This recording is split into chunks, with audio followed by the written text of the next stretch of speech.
네, 하나님 말씀 같이 보도록 하겠습니다. 예레미야 38장 5절부터 13절까지 말씀입니다. 시드기야 왕이 이르되 보라 그가 너희 손안에 있느니라 왕은 조금도 너희를 거스릴 수 없느니라 하신지라. 그들이 예레미야를 끌어다가 감옥들에 있는 왕의 아들 말기야의 구덩이에 던져 넣을 때 예레미야를 줄로 달아내렸는데 그 구덩이에는 물이 없고 진창뿐이므로 예레미야가 진창 속에 빠졌더라. 왕국 내시의 구스인 에벤멜렉이 그들이 예레미야를 구덩이에 던져 넣었음을 들으니라. 그때 왕이 베냐민의 문에 앉았더니 에벤멜렉이 왕궁에서 나와 왕께 아뢰어 이르되 내 주 왕이여 저 사람들이 선지자 예레미야에게 행한 모든 일은 악하니이다. 성중에 떡이 떨어졌거늘 그들이 그를 구덩이에 던져 넣었으니 그가 거기에서 굶어 죽으리이다 하니 왕이 구스 사람 에벤멜렉에게 명령하여 이르되 너는 여기서 30명을 데리고 가서 선지자 예레미야가 죽기 전에 그를 구덩이에서 끌어내라. 에벤멜렉이 사람들을 데리고 왕궁 곳간 밑 방에 들어가서 거기에서 헝겊과 낡은 옷을 가져다가 그것을 구덩이에 있는 예레미야에게 밧줄로 내리며 구스인 에벤멜렉이 예레미야에게 이르되 당신은 이 헝겊과 낡은 옷을 당신의 겨드랑이에 대고 줄을 그 아래에 대시오. 예레미야가 그대로 하매 네, 13절 다 같이 읽겠습니다. 그들이 줄로 예레미야를 구덩이에서 끌어낸지라. 예레미야가 시위대 뜰에 머무니라. 아멘. 우리 귀한 성도님들 성경 인물 중에 특별히 아브라함, 모세, 다윗 이런 인물들은 우리가 잘 익숙한 인물입니다. 아마 성경을 통해서도 그렇고 설교를 통해서도 그렇고 흔히 많이 들었던 인물입니다. 오늘 특별히 등장하는 인물 에벤멜렉이라는 이름을 혹시 들어보신 적이 있으십니까? 혹은 성경을 읽으시는 가운데 이 사람은 좀 한번 주목해보고 싶다라고 했던 인물이십니까? 전혀 낯설은 인물이라고 생각이 들 것 같습니다. 특별히 에벤멜렉은요 예레미야 38장이랑 39장에 등장하는 인물입니다. 그는 구스 사람입니다. 구스 사람이라는 것은 이디오피아 사람이라는 것을 보게 됩니다. 아마 그의 조상을 추적하다 보면 애굽의 노예로 끌려왔던 에디오피아 사람 중에 한 사람이었을 것 같고, 그리고 그 출애굽하는 당시에서 애굽에서 출애굽을 할 때 이스라엘 사람들만 출애굽한 것이 아니라 성경에서는 잡족이라는 단어를 넣거든요. 그러니까 그 애굽에 있었던 다양한 민족 중에 그 출애굽을 할 때 같이 따라온 사람이 조상이었을 것이고, 그 사람의 그 조상 가운데서 지금 에벤멜렉은 유다 왕궁에서 왕의 가장 가까이에 있는 신하로 세워졌던 것을 우리가 성경을 통해서 볼 수 있습니다. 특별히 에벳이라는 이름의 뜻은요 종이라는 뜻입니다. 그럼 멜렉이라는 뜻은 무슨 뜻이냐면 왕이라는 뜻입니다. 그러니까 그의 이름을 해석하면 왕의 종, 다시 말씀드리면 왕의 수종드는 사람이라는 뜻입니다. 에벤멜렉은 이스라엘 사람들이 아니었어요. 이방인이었지만 이스라엘 공동체 안으로 들어왔던 사람이고, 특별히 그는 어떤 왕 가까이 있었냐면 유다 왕 시드기야 왕 가까이에 있었던 신하 중에 한 사람인 것이죠. 그가 일했던 시대의 배경을 한번 성경을 통해서 보게 되니까요 암울한 시대였습니다. 왜냐하면 여호야긴에서 시드기야로 유다의 마지막 왕을 향해서 달려갔던 시대였고, 정치적으로는 바벨론에 의해서 항상 위험에 처해 있는 상황이었고, 또 종교적으로 얘기하면 하나님의 심판이 가까워 있는, 바벨론을 통해서 하나님께서 유다에 망하게 할 수밖에 없는 그 상황 속에 있었던 시대의 배경이었습니다. 하나님은 주의 종 예레미야를, 특별히 그 시대의 선지자는 예레미야였거든요. 예레미야를 통해서 바벨론의 침략은 하나님의 심판이니까 그들이 침략할 때 저항하지 말라라는 게 메시지의 핵심이었습니다. 그리고 저항하지 말고 그대로 포로로 끌려가게 되면 그대로 포로로 끌려가야 된다. 그리고 그 나라에 의해서 속국이 된다면 저항하지 말고 그대로 속국이 되어야 된다라고 예레미야는 계속해서 하나님의 말씀을 외쳤었던 것이거든요. 그런데 만에 하나 너희가 저항하게 되면, 너희들이 더 그들과 싸우게 된다면 더 큰 화가 있을 것이다 라는 게 예레미야가 그 당시에 전했던 하나님의 메시지였습니다. 그런데 예레미야를 제외한 다른 선지자들은요, 다른 하나님의 사람들은요 어떤 메시지였냐면 바벨론이 쳐들어오게 된다면 맞서 싸워야 된다. 하나님이 우리와 함께 계신다. 그래서 하나님이 우리를 능히 도우실 것이고 그 전쟁으로부터 승리케 하실 것이라는 그 메시지도 또한 전해지기 시작했습니다. 여러분 한번 가만히 생각해 보세요. 예레미야는 항복해라, 그들에게 그냥 끌려가야 된다라는 메시지가 하나 있고요. 아니, 하나님께서 함께 하실 거야. 바벨론을 이길 거야 하는 게 대다수 전체의 그 메시지. 이 메시지가 유다 사람들에게 들려졌습니다. 가만히 한번 생각해 봤어요. 여러분들은 누군가가 나에게 좋은 말을 할 때 더 귀를 기울이세요? 아니면 누군가가 나에게 좀 쓴소리를 하거나 싫어하는 말들을 할 때 더 귀를 기울이세요? 네. 일부 예배 때 또 질문 항상 하거든요. 그랬더니 뭐라고 얘기했지만 좋은 말 할 때요. 이렇게 하시더라고요. 근데 한번 생각해 보세요. 나쁜 말 하는 것도 잘 듣는 경우가 있더라고요. 언제냐면요. 의사가 말할 때요. 의사가 어떤 검사를 보고 뭐가 보이는데요 하면 대부분은요. 그냥 쓸데없는 소리 하지 마세요, 선생님. 저 괜찮아요. 이렇게 얘기하는 분 거의 없고요.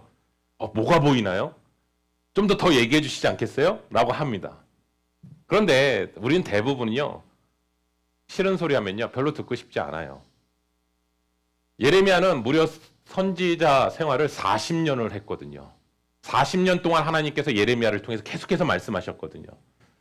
그런데 그가 사역하면서요. 예레미야서를 보고 예레미야 애가를 봐도요. 한 번도 사람들이 그를 칭송하거나요. 정말 당신은 하나님의 말씀을 합니다. 라고 말하는 사람들이거나요. 오히려요. 두들겨 맞고요. 옥에 갇히고요. 오늘 본문에 보시면 굶주리고요. 조롱당하고요. 협박당하는 예레미야 선지자는 삶 자체가 이런 삶이었습니다. 40년의 시간 가운데서. 그런데 더 안타까운 건 뭐냐면 이러한 하나님의 메시지를 전하는데 만약에 하나님을 알지 못하는 사람들이 이렇게 핍박을 한다면 이해를 될 것 같아요. 하나님을 저들을 모르니까.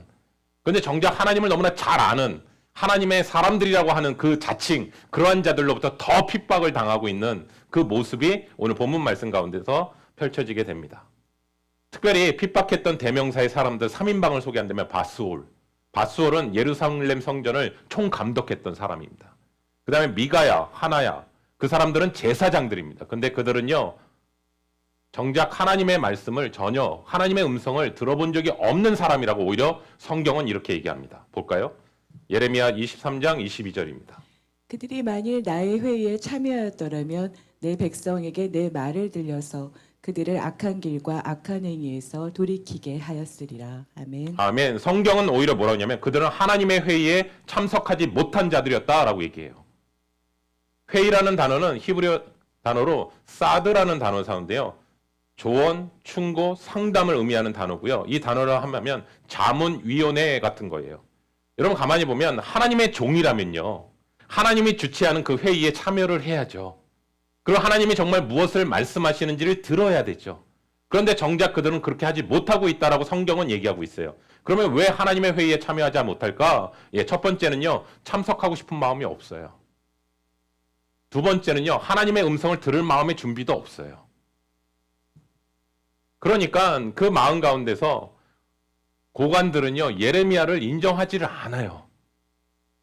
그러면 그 당시의 왕은 시드기야 왕인데요. 시드기야 왕은 그러면 예레미야 선지자의 그 하나님의 말씀인 것을 한번 들어야 될 텐데 아니요. 예레미야 선지자보다 고관들 또 정치적으로 영향력이 있었던 사람들 종교적으로 영향력이 있었던 사람들의 얘기를 더 듣습니다. 그 이유는 뭘까?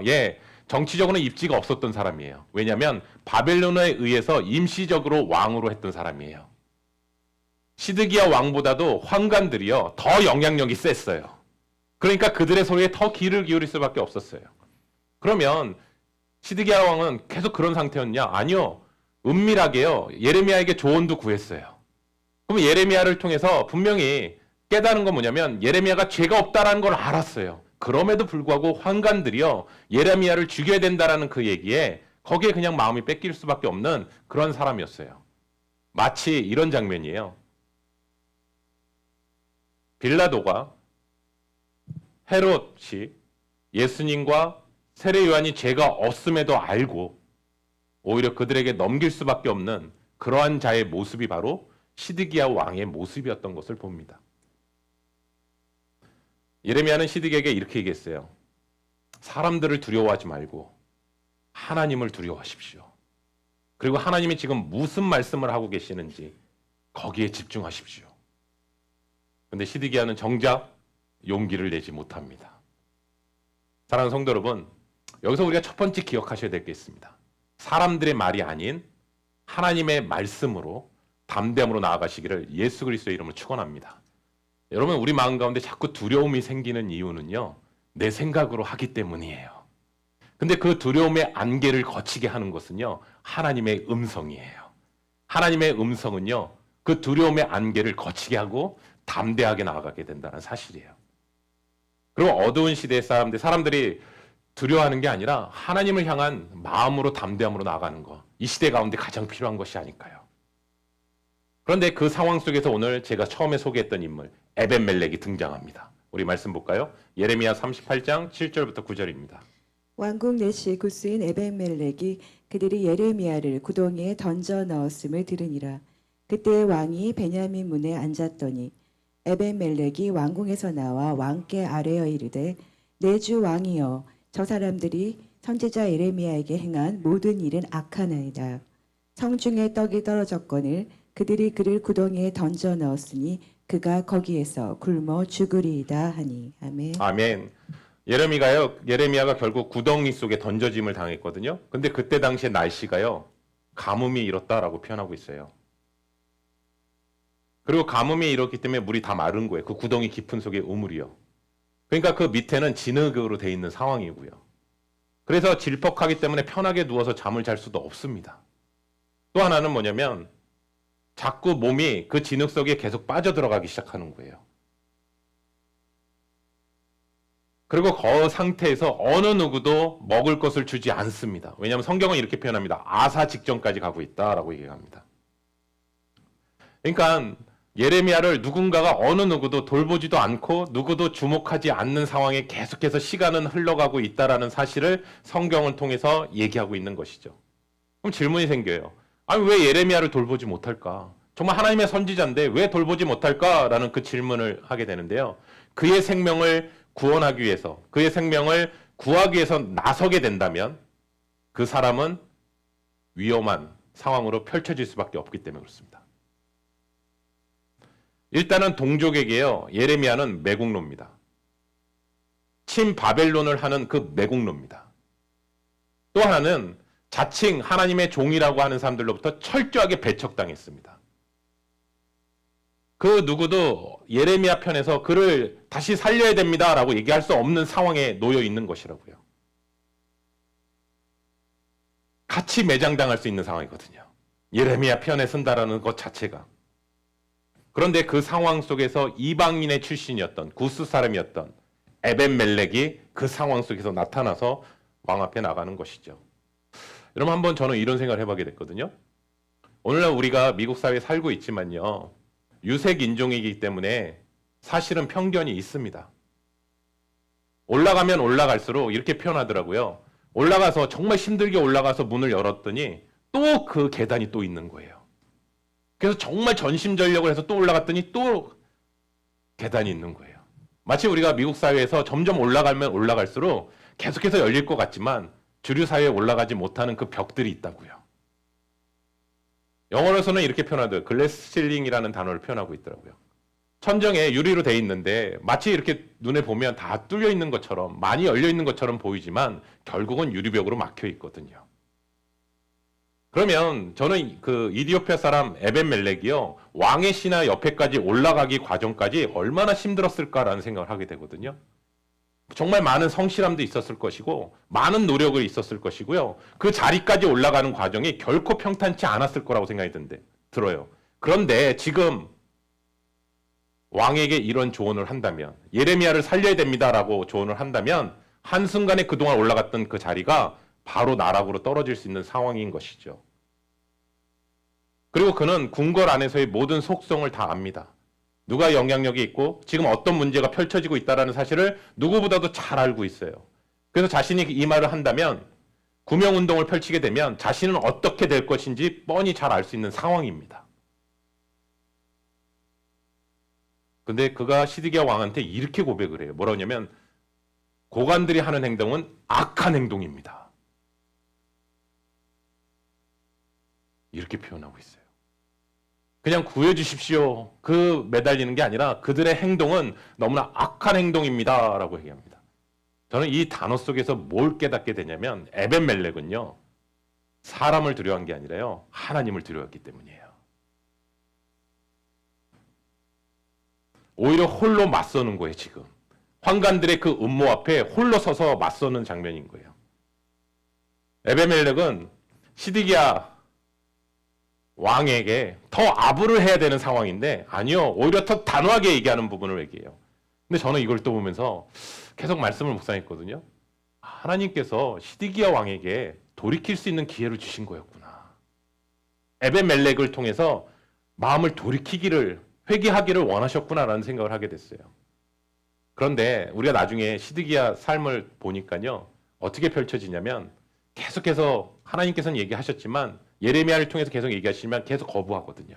그래서 결국은 어떻게 그의 인생이 끝나느냐? 성경이 이렇게 표현합니다. 자기 자식들이요, 자기 눈앞에서 죽임을 당합니다. 그리고 두 눈이 뽑혀서 바벨론의 포로로 끌려갑니다.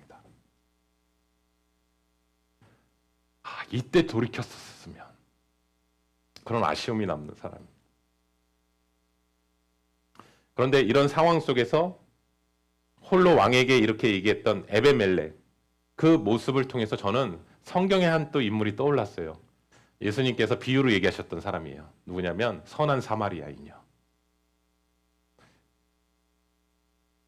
유대 사람이 강도를 만나서 피를 흘려서 죽어가는 상황 속에서 같은 동족이었던 사람들은 다 외면하죠. 심지어 제사장 레인도 외면하죠.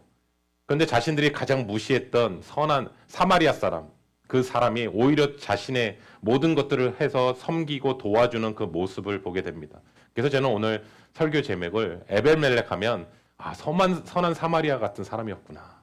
그 모습을 한번 생각하게 되었습니다. 왜냐하면 자신의 모든 것들을 내려놓으면서까지도 예레미야를 살리고자 했던 그 마음을 우리가 성경을 통해서 다시 한번 얘기합니다. 볼까요? 예레미야 38장 10절입니다.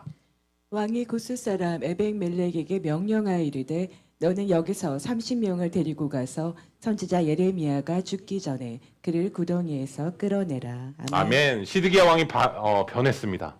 에벤멜렉의 그 조언을 듣고요. 5절에서는 환관들에게 넘겨줬는데 이제는 뭐라고 얘기하냐면 오히려 도와주라고 얘기를 합니다. 만약 에벤멜렉이 이러한 용기를 내지 않았다면, 이러한 조언을 하지 않았다면, 충언을 하지 않았다면 예레미야는 그 구덩이 속에서 죽었을 것입니다. 왜냐하면 어느 누구도 나서지 않았거든요.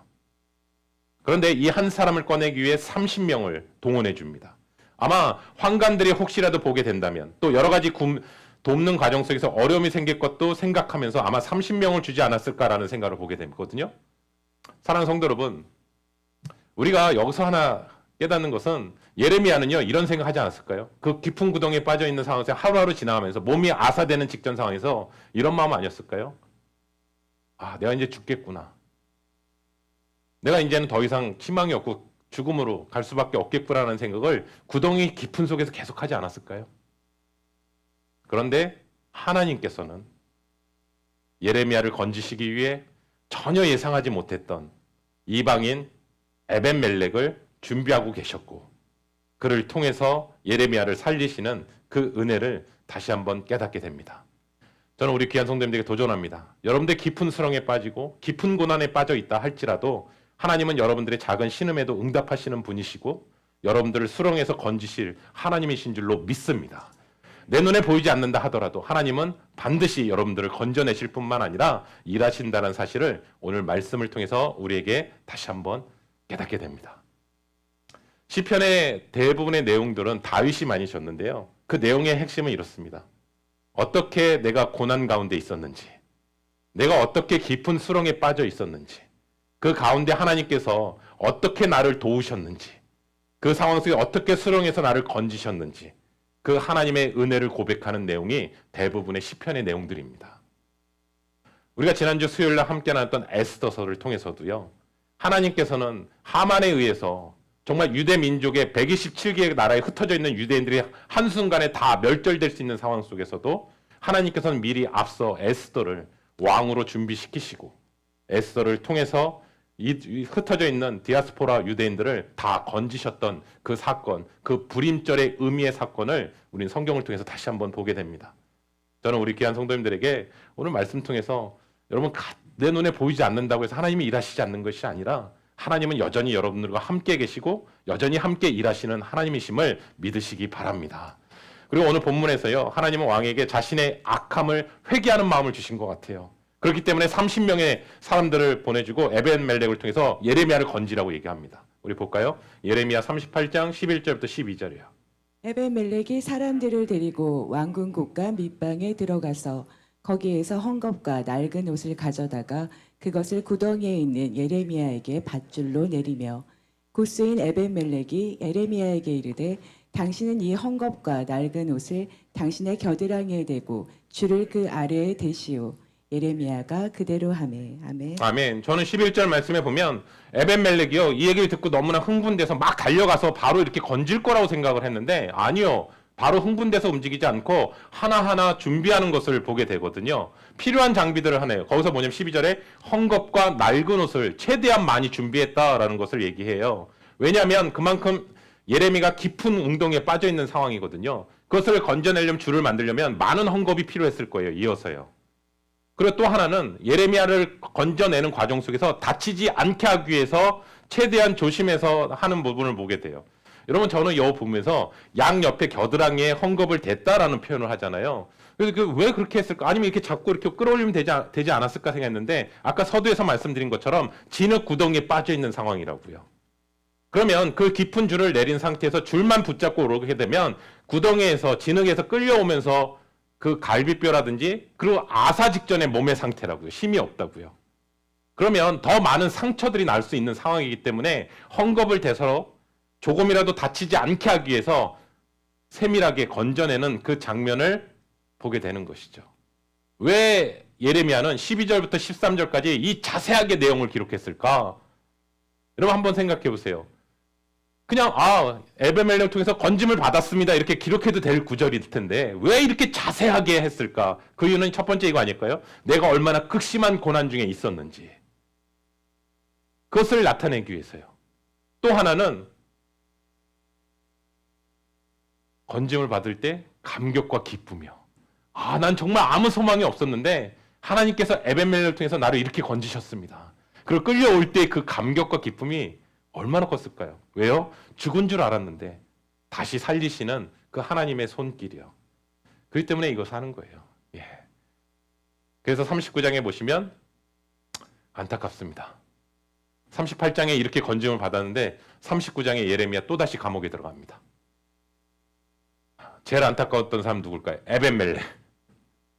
정말 엄청난 조언을 하고 충언을 해서 정말 어렵게 건져놨는데 다시 감옥에 들어갑니다. 39장이에요. 아무 열매가 없는 것 같습니다. 낙심이 찾아옵니다. 여러분, 우리가 주님의 일을 할 때요, 물론 주님을 보고 일을 합니다. 근데 열매가 없을 때요, 상실합니다. 내가 이렇게 한 게 맞았나? 나만 굳이 애썼나? 근데 여러분, 그거 분명히 아셔야 됩니다. 성경에 분명히 기록됐습니다. 주 안에서의 수고는 결코 헛됨이 없느니라. 아멘이십니까? 예, 정말 주님을 바라보고 했던 것들은요, 결코 헛됨이 없습니다. 그 마음을 아시는 하나님께서 예레미야를 통해서 에벤멜렉에게 주라는 하나님의 말씀을 전합니다. 볼까요? 예레미야 39장 18절입니다. 내가 반드시 너를 구원할 것인즉 내가 칼에 죽지 아니하고 내가 노량물같이 내 목숨을 얻을 것이니 이는 내가 나를 믿었음이라. 여호와의 말씀이니라 하시더라. 아멘. 아멘. 예. 앞으로 이 성에는 나의 참되고 충성된 종 예레미야가 전했던 것처럼 평안이 아니라 재앙이 임할 것이다. 하지만 내가 목숨도 아끼지 않고 나의 종 예레미야를 구명했으니 반드시 내가 선행으로 갚아줄 것이다. 내가 나에게 소망을 두고 나를 믿었기 때문이니라. 그 다음 구절을 마침표를 싣습니다. 나 여호와의 말씀이니라. 와. 많은 사람들이요, 바벨론이 침공했을 때 왕궁에 있었던 사람들을 다 죽입니다. 그 왕궁을 다 불태웁니다. 그 주변에 있는 집들도 다 불태웁니다. 여러분 한번 상상을 해보세요. 아수라장입니다. 거기서 살아날 사람은 아무도 없습니다. 그런 상황 속에서 에벤멜렉을 향해 하나님 뭐라 하냐면 내가 반드시 너는 살린다. 그 상황 속에서도 내가 너를 반드시 살린다. 에벤멜렉을 38장에서 내가 쓸데없이 이렇게 한 거 아니야 라고 하지 않고요. 하나님은 그 행위를 보셨다라고 얘기하는 거예요. 여러분, 저는 그 구절 속에서 이 말씀을 한번 좀 계속 묵상했어요. 뭐라고 얘기하시냐면 하나님이 에벤멜렉에게요, 너가 나를 믿었음이니라. 와, 너가 나를 믿었습니다. 자신의 안전과의 생명을요, 하나님 앞에 전적으로 의탁한 거예요. 정말 너희는 먼저 그의 나라와 그의 의를 구하라. 이 말씀을 그대로 고백된 사람이에요.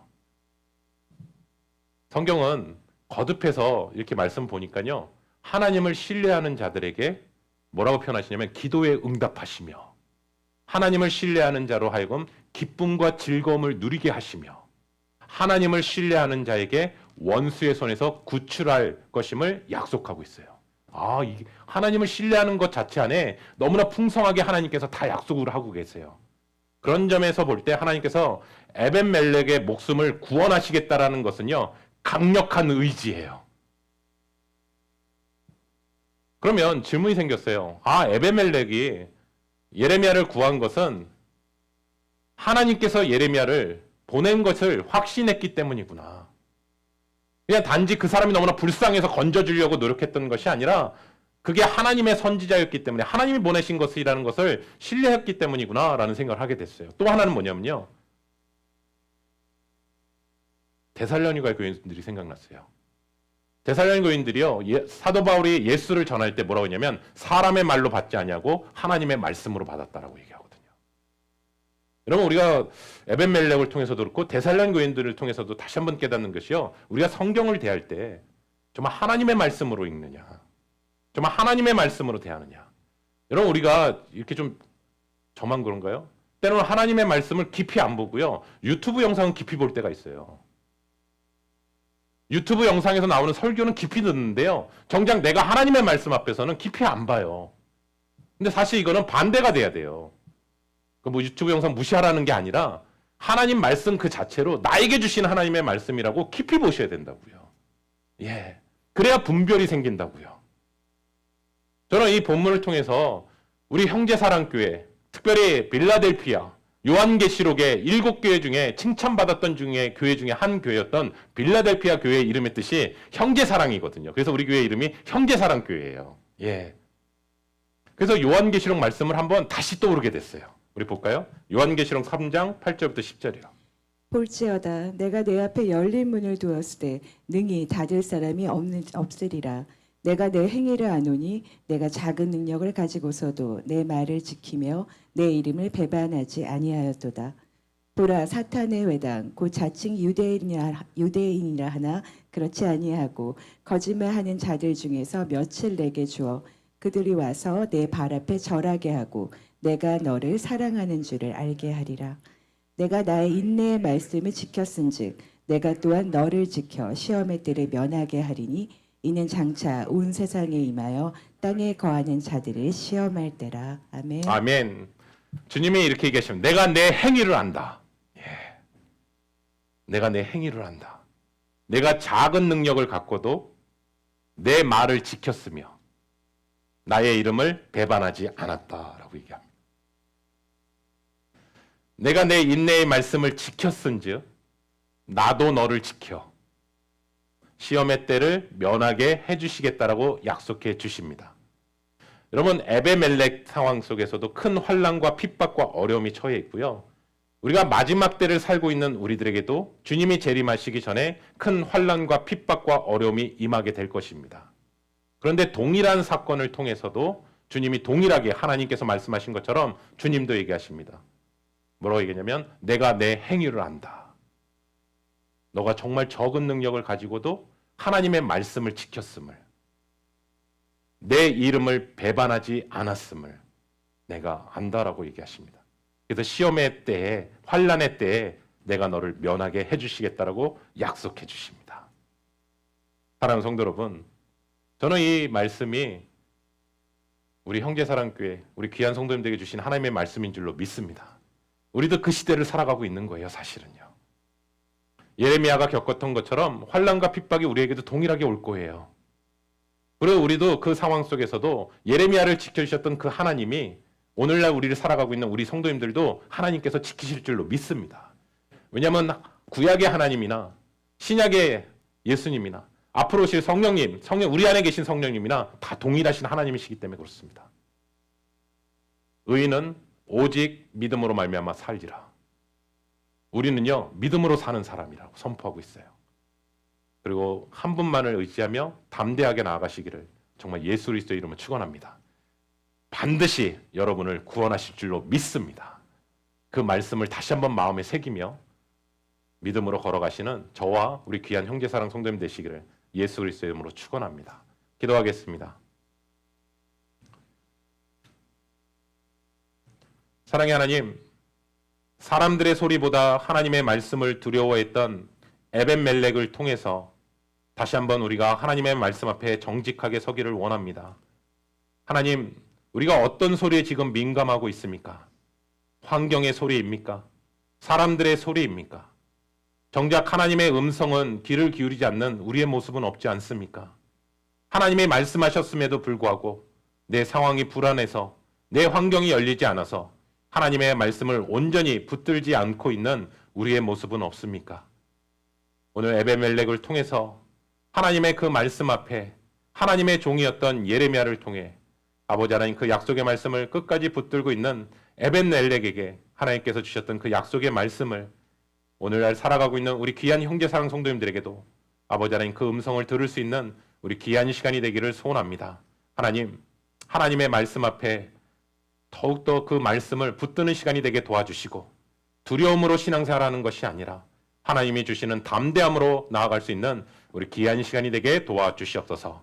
주님이 말씀하셨던 것처럼 담대하라 내가 세상을 이기었노라 그 약속의 말씀을 끝까지 붙들고 나아가는 저와 우리 귀한 형제사랑 성도님들 한 분 한 분으로 주님 붙들어 주시옵소서. 예수님의 이름으로 기도드립니다. 아멘.